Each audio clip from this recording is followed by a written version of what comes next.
Hello, everyone. Welcome to today's webinar, Heavy Metals, the Good, the Bad, and the Ugly.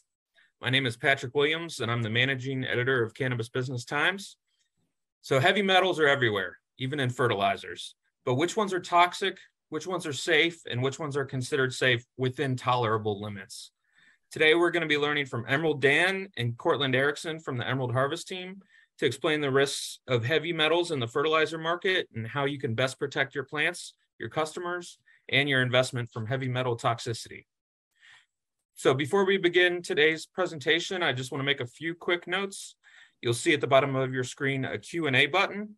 If you click that, it'll open the Q&A box. Feel free to type your questions for Dan and Court into the Q&A box as the presentation's going on here. We're going to try to get to as many questions as possible on the back end of the presentation as well. So make sure to send your questions through. And then also, we're going to be recording today's presentation. So the audio, the video, and the slides, we'll be distributing that link to all registrants via email in the coming days. With that being said, I'm really pleased to welcome Dan and Court. Guys, take it away. Thanks a lot. Sharing my screen, and then we're off. All right. So I'm Dan, the communication and product consultant for Emerald Harvest. I'm here with Cortland Erickson, our commercial sales associate with years of experience in grow room setup, fertigation, and hydroponic retail, in addition to professional growing experience. Thank you for joining us. In today's webinar, we're going to talk about heavy metals. What's good about them? Yes, there can be something good about them. What's bad? A lot of bad about them. And what's catastrophically ugly for your crops? Let's get into it. I grew up in Washington State, and I've always been fascinated by the state's history, including the gold rush. My godparents had a cabin in a ghost town called Silverton in the Mountain Loop Highway area, Washington. During the late 19th and early 20th centuries, Silverton was a booming Wild West town with hotels, saloons, and everything. The inhabitants relied on the mining industry for income. They pulled copper, silver, and even gold from the mountains for decades. And then, poof, the veins dried up and the miners vanished. Actually, to be accurate, the ore is still there, but it stopped being cost-effective to mine in the 1940s, and the town was abandoned. It was a dumb thing to do, but my godbrothers and I used to explore the abandoned mines, dozens of them. My godmother panhandled as a hobby, so she knew a lot about precious metals.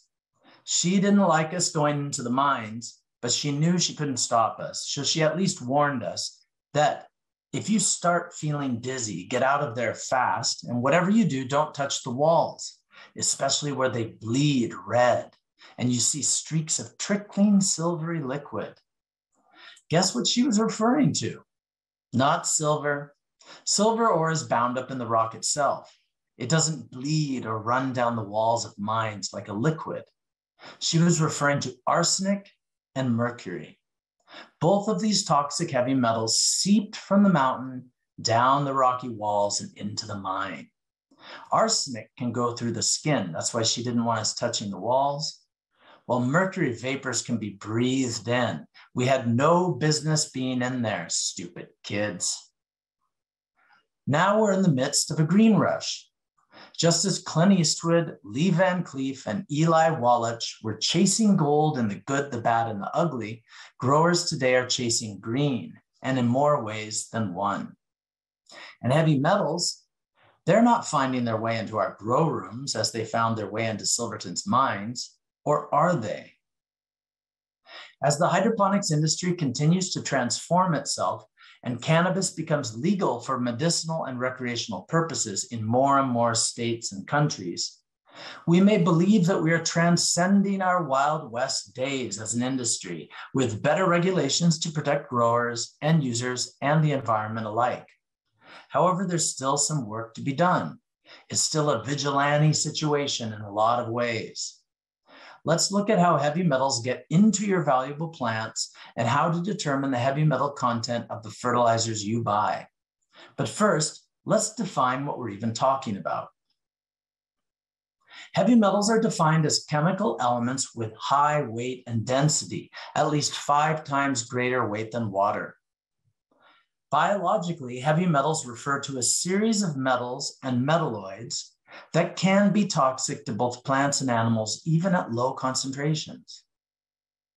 Because they are natural components of the Earth's crust, they cannot be degraded or destroyed biologically. They enter our bodies not only via abandoned mine shafts, but also via our food, drinking water, and even air. They are found almost everywhere, including in manures and fertilizers, and are concentrated in soils depending on their geological characteristics. Note that some heavy metals are also essential or beneficial to plants or animals at suitable concentrations, however, while others are never helpful. So you can see the ones that are sometimes essential on the left and the ones that are toxic on the right, although aluminum is sometimes considered a beneficial plant nutrient in low amounts. Now, given my youthful spelunking in Washington mines, I'm living proof that humans can handle occasional exposure to low concentrations of arsenic and even mercury and walk away from it. Nevertheless, the threat of heavy metals is real, and the problem isn't one-off or limited exposure, but bioaccumulation over time. Bioaccumulation is the accumulation of chemicals in an organism when the rate of absorption exceeds the rate of excretion. Heavy metals become toxic when they accumulate in our tissues to too high of a concentration. As you see from this slide, heavy metals can accumulate in humans not only from direct exposure, say by drinking contaminated water, but also by eating the fish that swim in that water, or by eating crops grown in a soil, or a nutrient solution that is too high in heavy metals. They're passed on from life form to life form in the food chain. Heavy metal toxicity can have many ill effects. Take, for example, lead. You're probably familiar with the drinking water crisis in Flint, Michigan. When Flint's water started smelling foul, tasting odd, and turning orange, and when the children drinking it started to develop nasty skin rashes, people realized that something was terribly wrong. Turned out that lead had found its way into the water supply. Another story you may not be familiar with. Between April and May 2015, 28 children in Kawau and Magiro, 2 villages in Nigeria, mysteriously died days after suffering from convulsions, insomnia, and hallucinations. Doctors Without Borders discovered that the children had perished due to extremely high levels of lead in their bodies. The outbreak had resulted from the villagers' unregulated processing of lead-rich gold ores. There's gold again, those mines. Heavy metals accumulate in glands, disrupting the functioning of vital organs and displacing essential nutrients. Metal ions have been found to interact with cell components such as DNA and nuclear proteins, causing genetic damage and harm to other macromolecules in the body. In humans, the main pathways of exposure include ingestion, inhalation, and dermal contact, touching those mine walls. The severity of adverse health effects is related to the type of heavy metal and its chemical form. That's bad, right? Well, here's something ugly for the end users who consume your crops. Cannabis is a hyperaccumulator. Hyperaccumulators are plants capable of growing in soil or water that is rich in heavy metals, which they absorb through their roots, resulting in high concentrations in their tissues. Cannabis transports these heavy metals to its leaves and flowers, which are consumed by end users. These heavy metals are especially concentrated in the cannabinoid storing trichomes that we hold so dearly. Pretty scary, right? Well, ready for some good news finally? Cannabis accumulates heavy metals from the roots up. So if you're growing in a hydroponic medium rather than outdoors in the dirt, you're already reducing the amount of heavy metals that can enter the plant. And of course, you have full control over the nutrients you apply in hydroponic systems. The solution seems simple then, doesn't it? Don't feed your plants fertilizers containing heavy metals. If it were only so simple. Heavy metals are impossible to avoid completely. Bad news again. Industrial exposure is common for adults. However, ingestion is the most frequent route of exposure in kids. Mines, which I've already mentioned, refineries, and even paper processing plants release heavy metals into our environment. Heavy metals are present in things you would never guess they were in. Golf clubs, cars, antiseptics, self-cleaning ovens, plastics, solar panels, mobile phones, particle accelerators, to name but a few. And it's not just humans causing exposure. Numerous studies have documented natural sources, including volcanic eruptions, sea salt, forest fires that distribute it through the air, rock weathering, creating sand and silt, wind-borne soil particles, and more. The fact is that heavy metals are everywhere, all around us, always, and they have been throughout our evolution. So it's really about keeping them beneath certain maximum tolerance levels for our bodies, which leads us to some more good news. As I alluded to before, despite their ugly rap, some heavy metals are beneficial or even essential. Have you ever taken an iron or zinc supplement? Heavy metals such as cobalt, copper, iron, magnesium, manganese, molybdenum, nickel, selenium, zinc, and perhaps even aluminum at low enough concentrations are essential or beneficial plant nutrients. An inadequate supply of any of these micronutrients results in suboptimal growth or even severe deficiencies. So the plants need them, but in the right amounts. With the exception of magnesium, essential or beneficial heavy metals are micronutrients. However, and that's if they're in normal quantities, otherwise they're poisonous at high quantities. However, the amount matters. These same elements can be toxic, derailing cellular processes, inhibiting growth, and undermining plant health. But there is no normal or desirable quantity of the big four: arsenic, cadmium, lead, and mercury. These three are highly poisonous heavy metals and have the greatest potential to cause harm on account of their extensive use, the toxicity of some of their combined or elemental forms, and their widespread distribution in the environment all around us, more or less.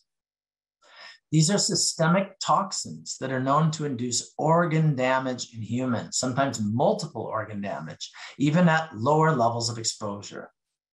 According to the U.S. Environmental Protection Agency and the International Agency for Research on Cancer, these heavy metals are classified as either known or probable carcinogens based on epidemiological and experimental studies showing an association between exposure and cancer incidence in both humans and animals. And they're not good for plants either.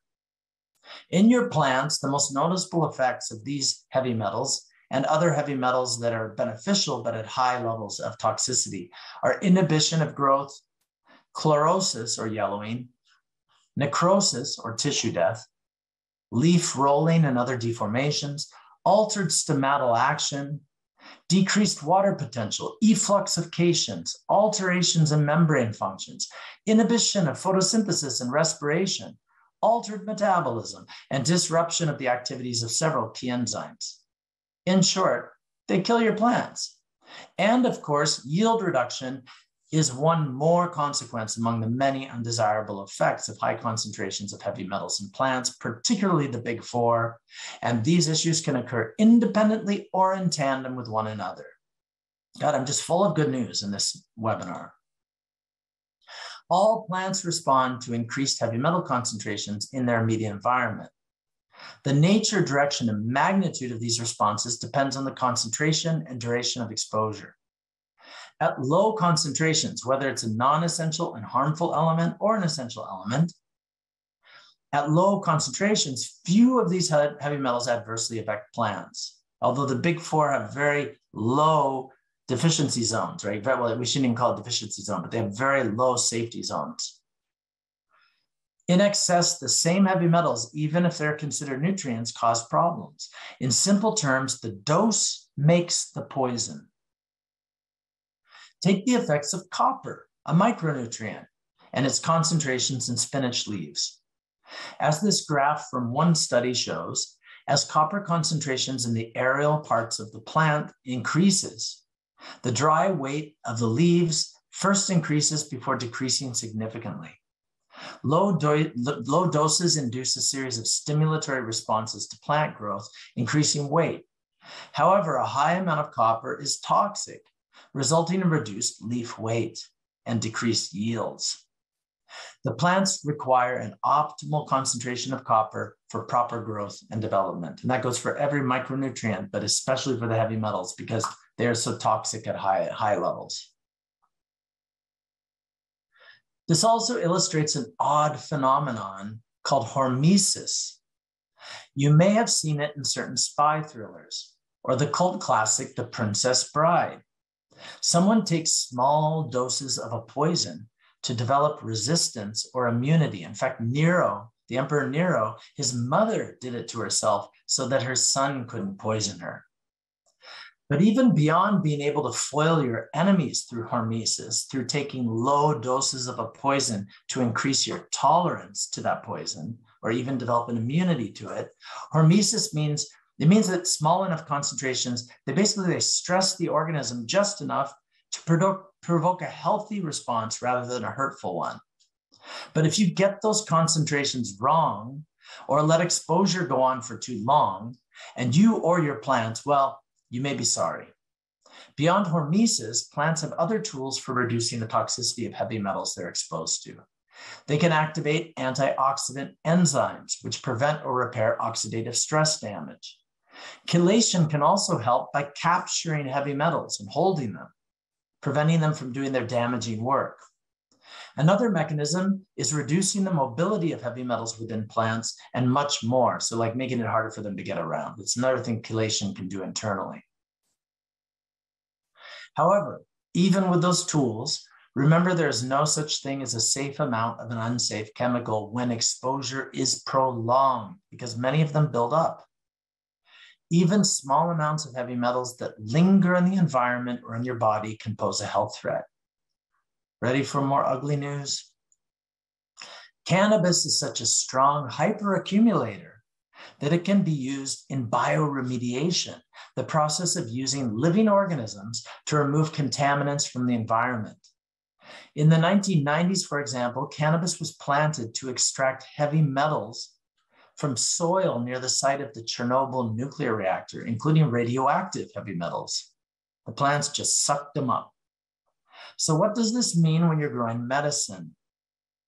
Due to the tendency of heavy metals to accumulate over time and the exceptional ability of cannabis to extract them from the growing medium, we believe that it is incumbent upon growers to take the utmost care while growing this hyperaccumulating crop. A new study by researchers at Penn State outlined some strategies that cannabis growers should employ to mitigate the plant's ability to absorb heavy metals. The study indicated that it is possible that consuming cannabis contaminated with heavy metals could lead to chronic diseases, including neurological disorders such as Alzheimer's. The researchers found that heavy metal contamination in cannabis can cause various health problems due to the fact that heavy metals are rarely metabolized and therefore accumulate, as I've said before, in particular areas of the human body. The most common mechanism of heavy metal toxicity in the human body is the production of reactive oxygen species and free radicals, which can damage enzymes, proteins, lipids, and nucleic acids. And they can cause cancer and neurological issues. Smoking the cannabis flower can, therefore, if the cannabis flower has high heavy metal content, represent a significant danger to human health. This is revealed through tissue analysis that reveals the presence of arsenic, cadmium, lead, mercury, excess amounts of nickel, selenium, and other heavy metals.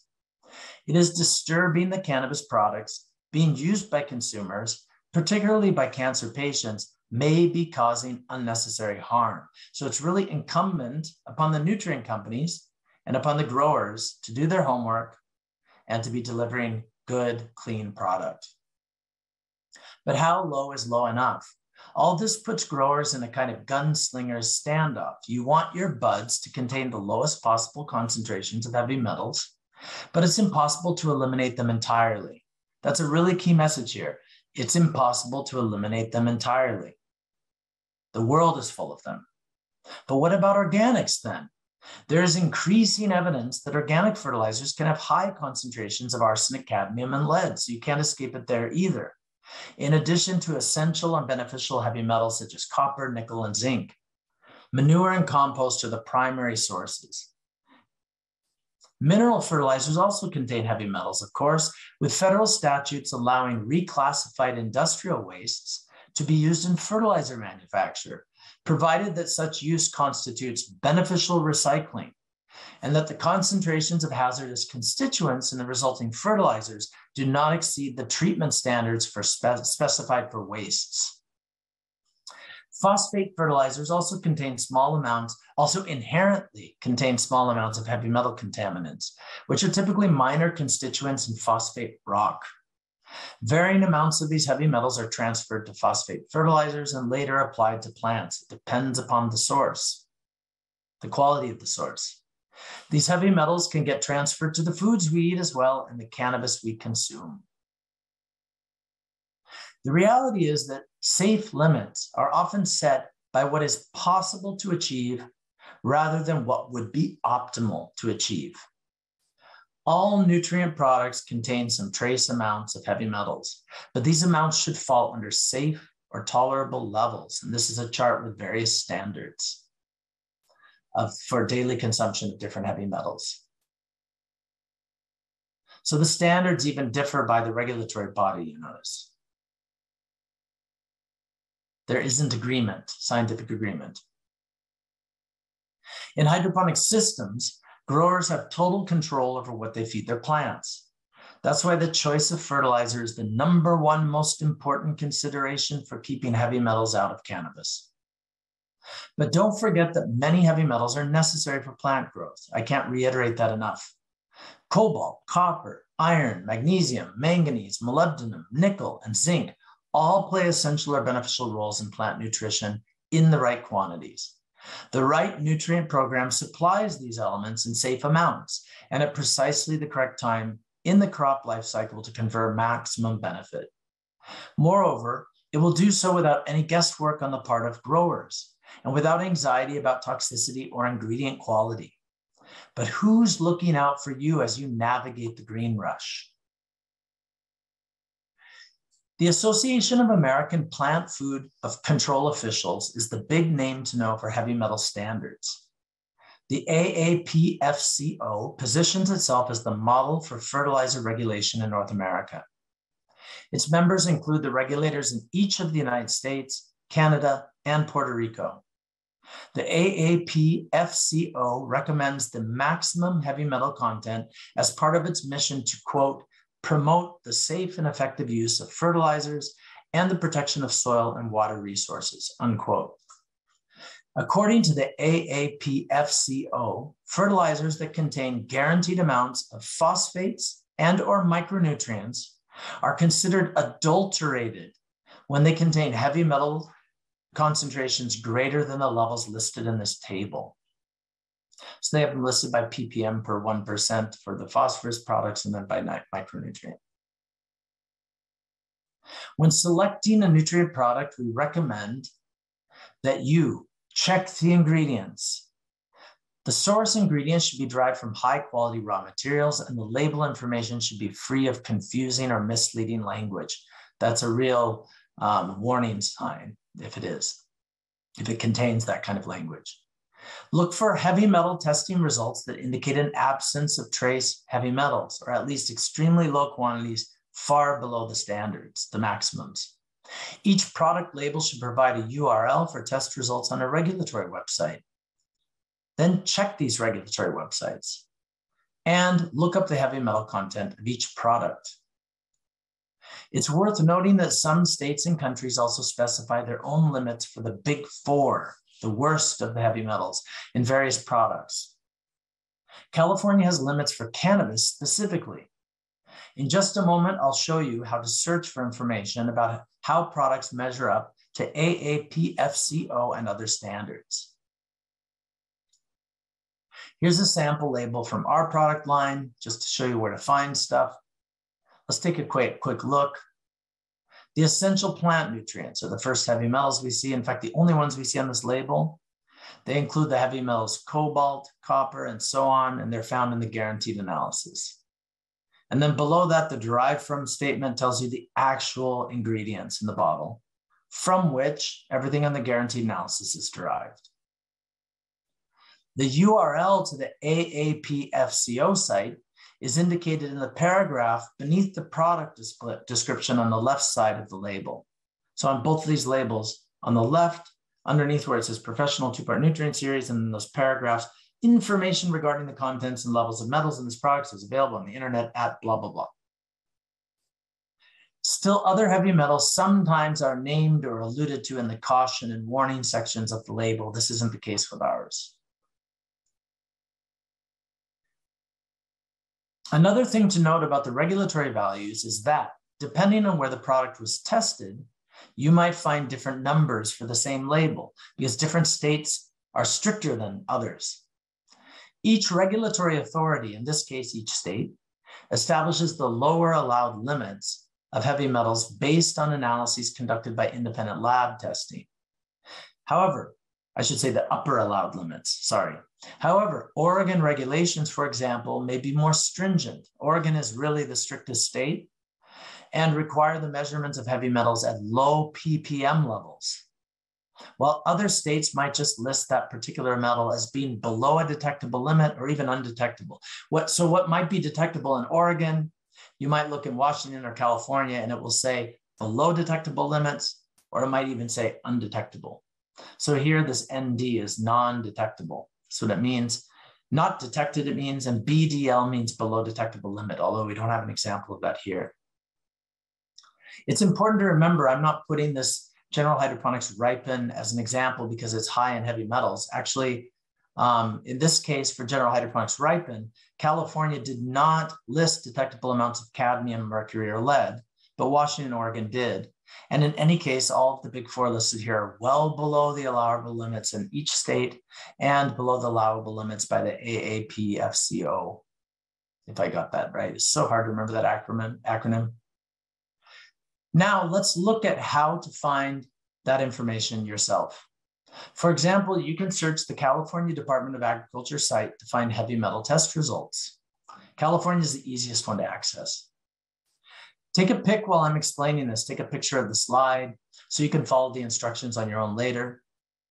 What you do is you go to Chrome or another browser and you open up this link. You can search by the firm name, which is the brand name, the company name, to get a list of all of the nutrient company's products. You can also search by product name to get a particular product. There's other criteria as well, like category of products, but it's not a very good search criteria. I prefer just to get the list of all the nutrient products of the company and then to select the one I want, checking on the live link of the product. So hopefully you've had a chance to take a photo so we can continue.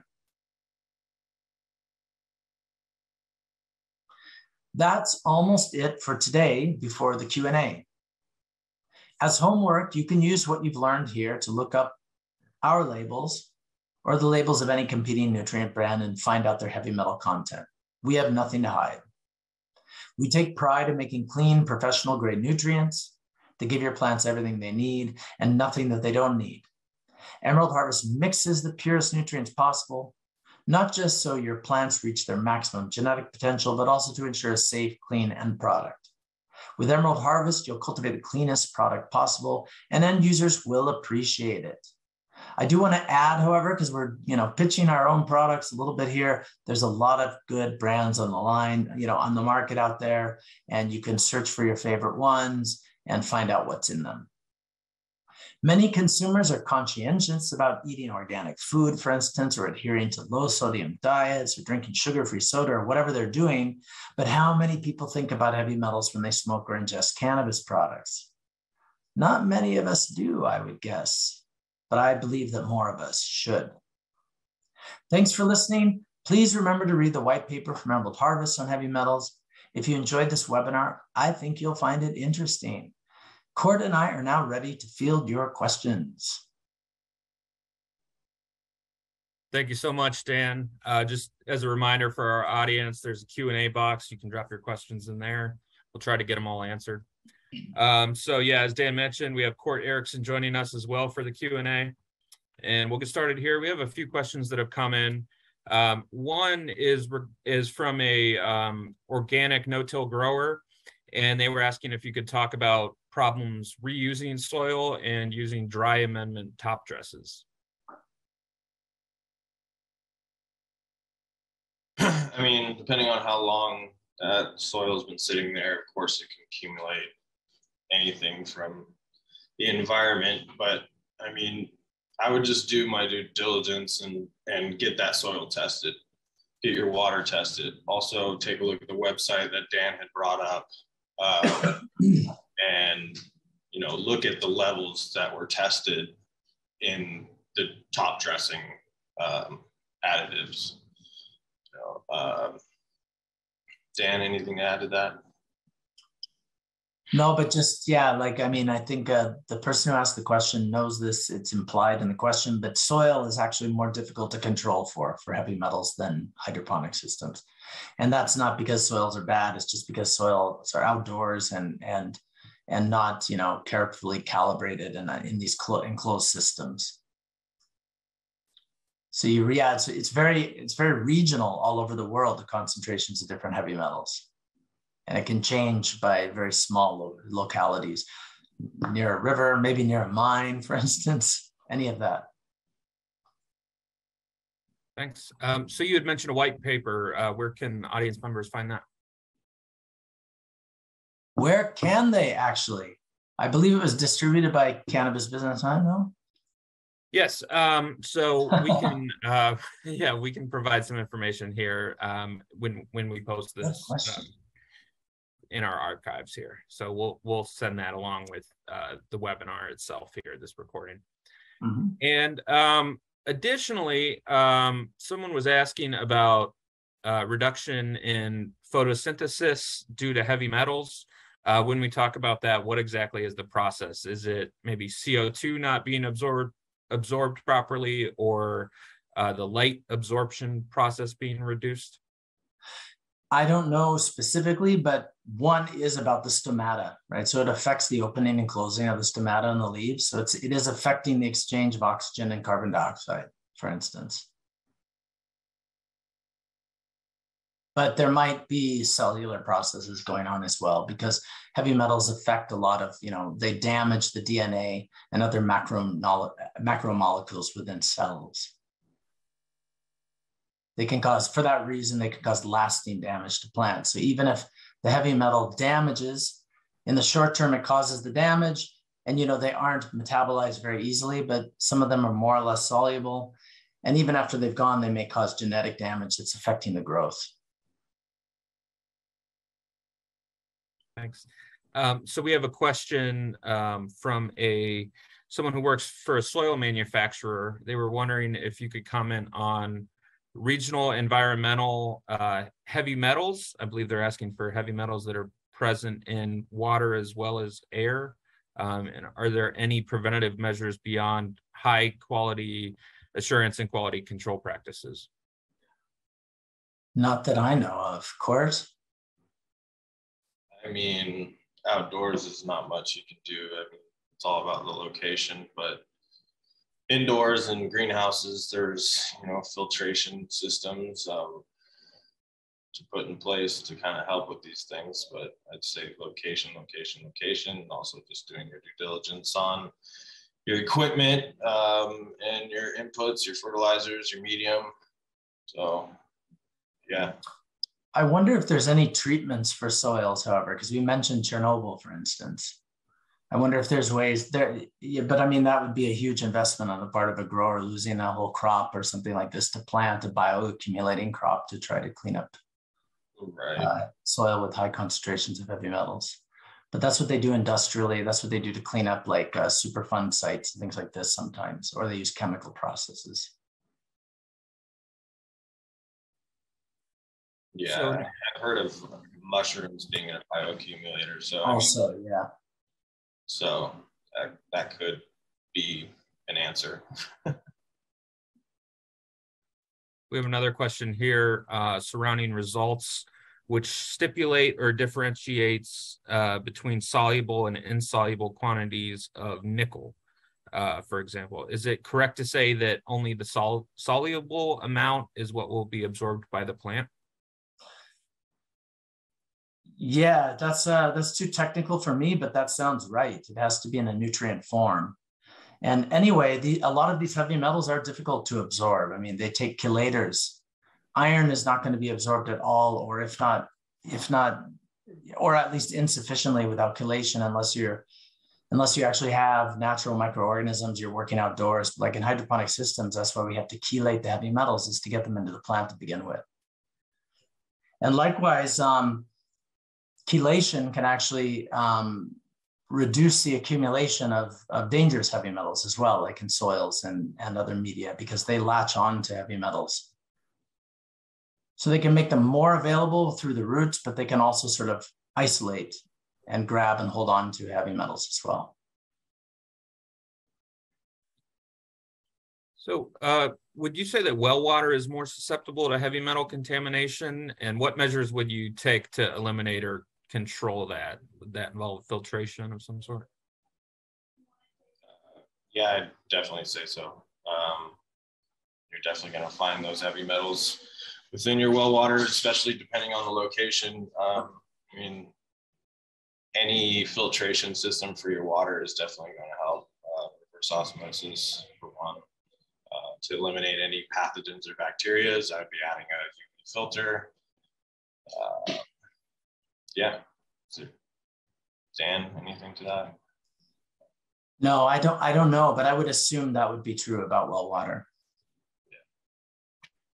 Are there scientific studies on the consumption of cannabis versus food and the effects of arsenic and lead, and what levels are okay? I would have to check with our Dr. Raki about that. She does the research behind the presentations, but that's something possibly, if you could share that with me, Patrick, and if you know who that question came from, we could possibly find something. Okay, great. Let's see. So could you talk about how microbes affect heavy metals and vice versa?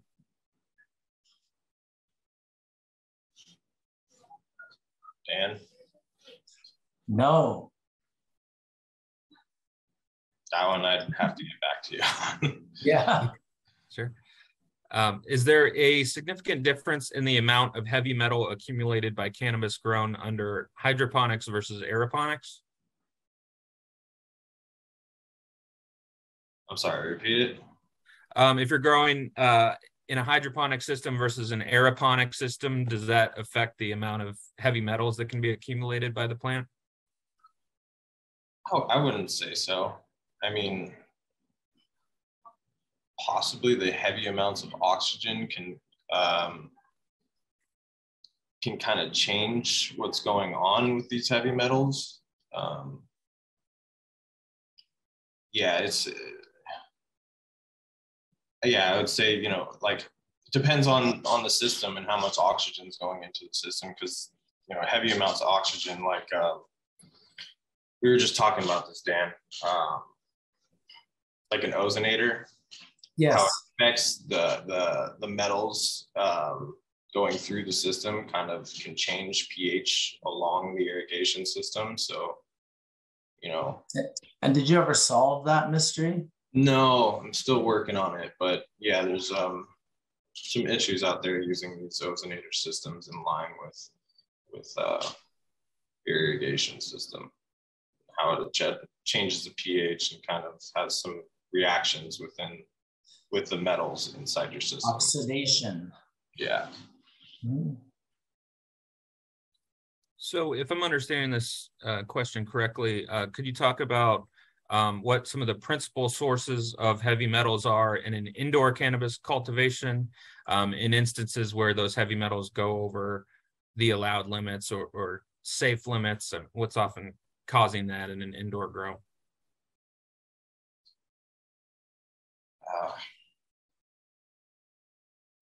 Dan. The inputs. Yeah. It's all about the inputs. So the water and the nutrients, especially. So they would have to be the cause in an indoor grow. You have everything else is under control.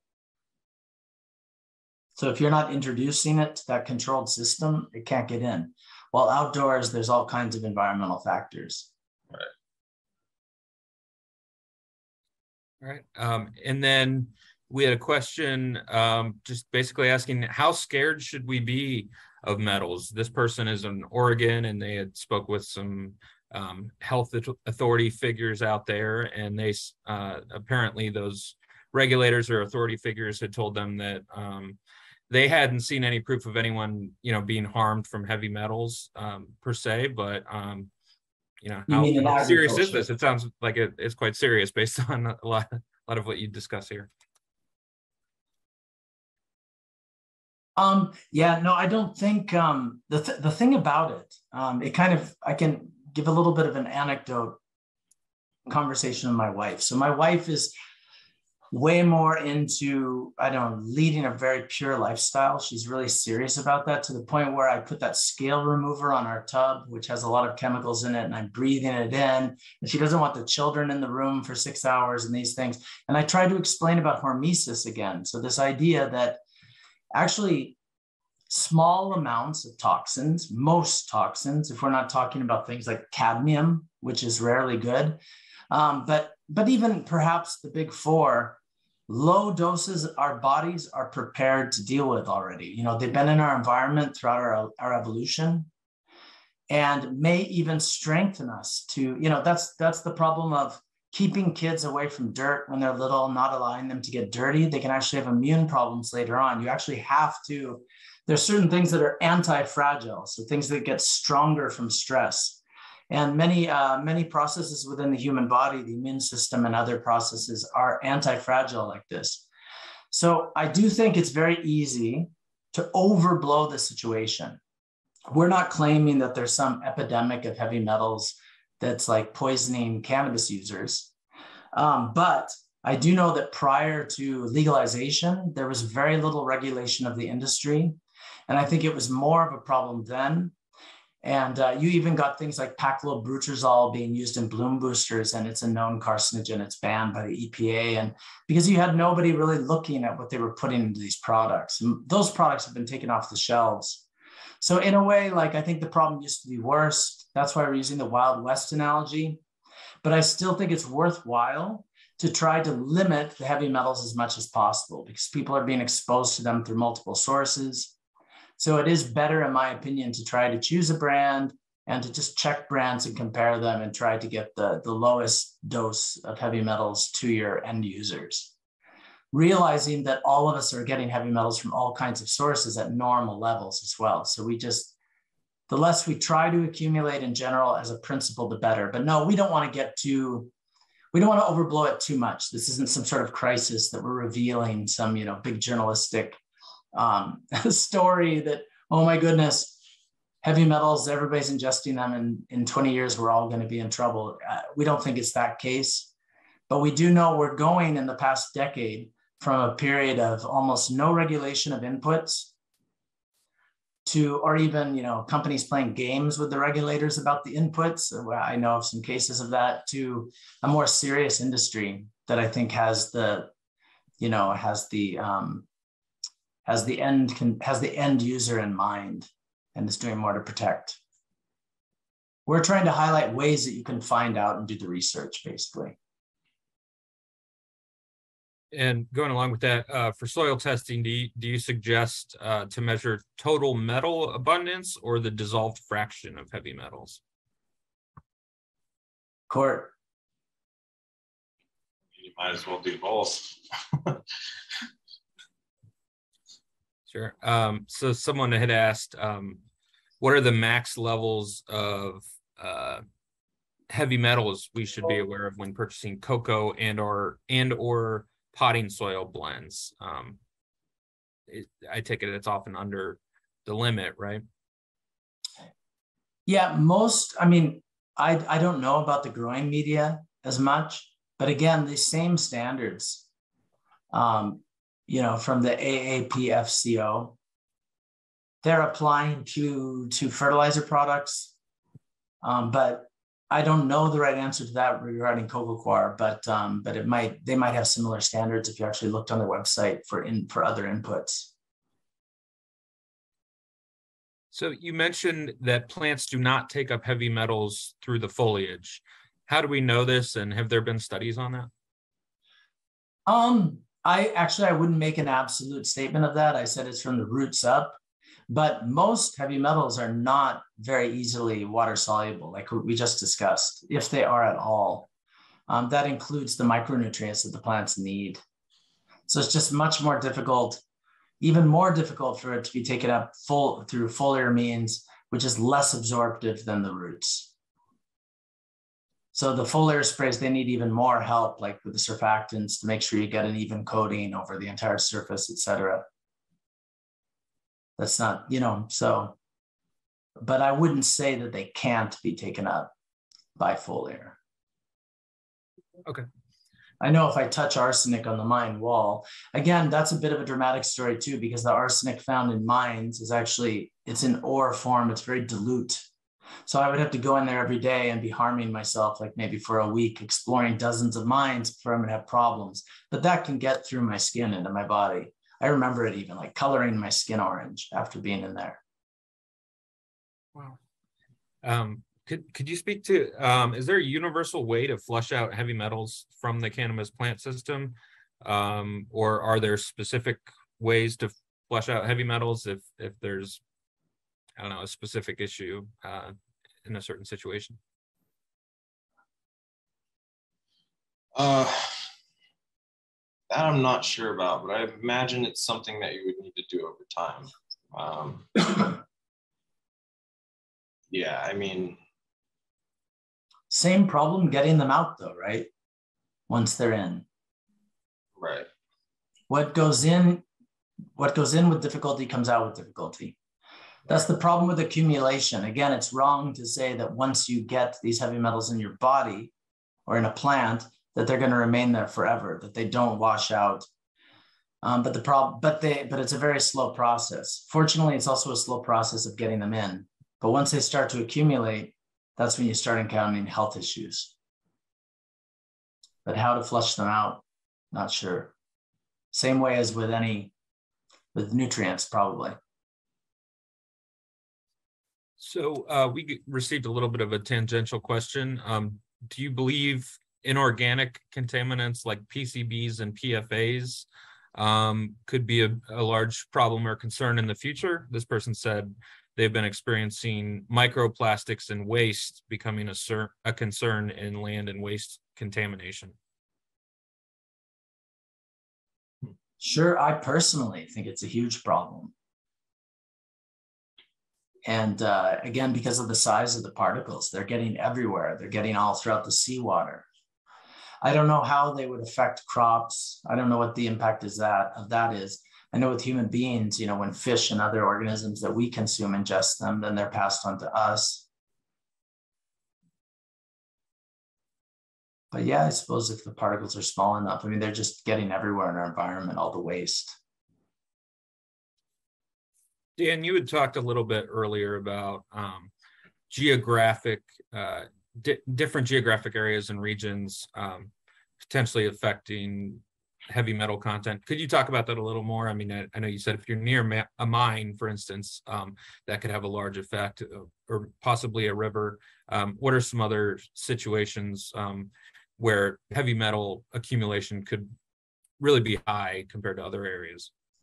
Well, I'm speculating a bit, but using more logic than anything. But just I brought up the mine example against an extreme example, but there's a mine on the other side of the Cascades from where the cabin I mentioned.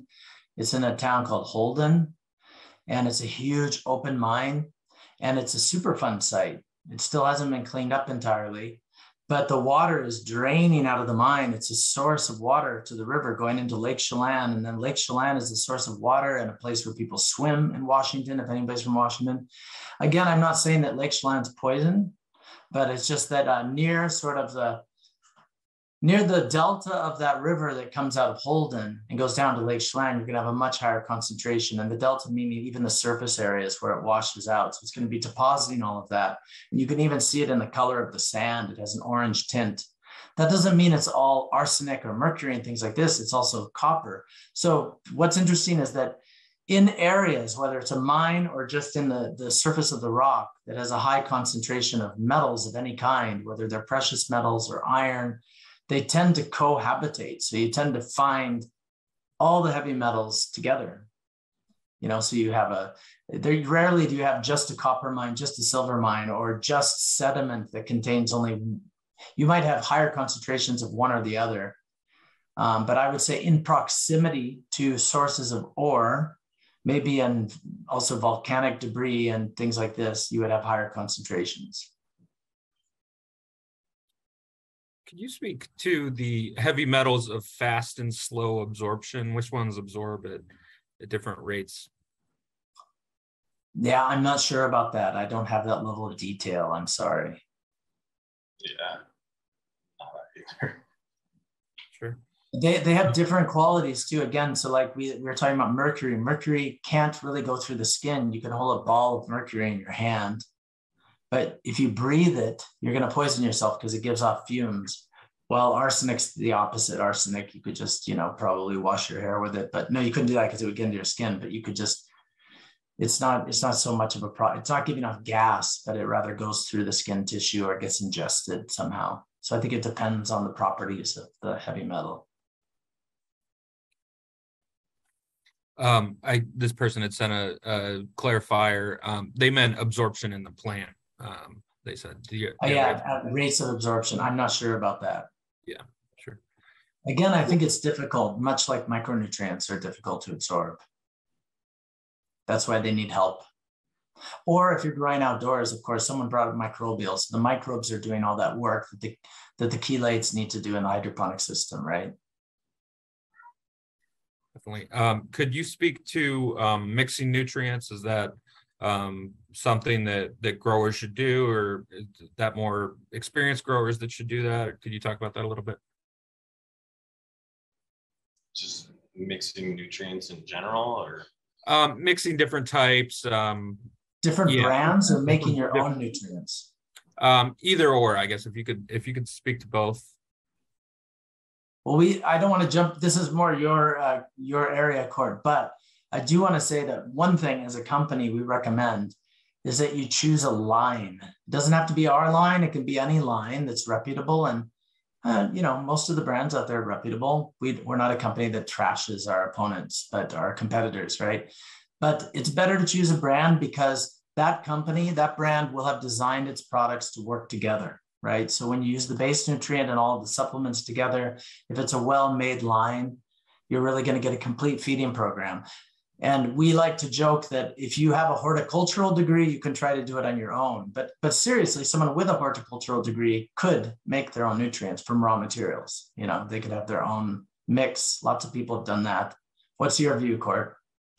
Yeah, you're spot on. I mean, when you start mixing other nutrient companies together, different brands, you could be overlapping on certain things, underlapping. So that goes, you're mixing up your levels, and you could be higher in arsenic or higher in lead, or even in a micronutrient, or undersupplying it. So like the bloom boosters are not all exactly alike, right? But usually across the line, all of the laws of the minimum will be met. Right. And you don't know when you're mixing the products, like which component of that line was doing that work. Exactly. If you have a lot of experience as a grower, you could probably do it by trial and error and have your favorite lineup, right? Right. Great. So, it looks like we're kind of running out of time here, but this has been a really great learning experience for everybody, I think. So thank you so much for taking the time and providing all of this information, Dan and Court, both of you guys. I'd like to thank the rest of the Emerald Harvest team as well, and all of our audience members who joined us today. So wrapping it up. Thanks so much, everybody. Thank you. Thanks for having us again. Thank you, guys. Bye, everybody.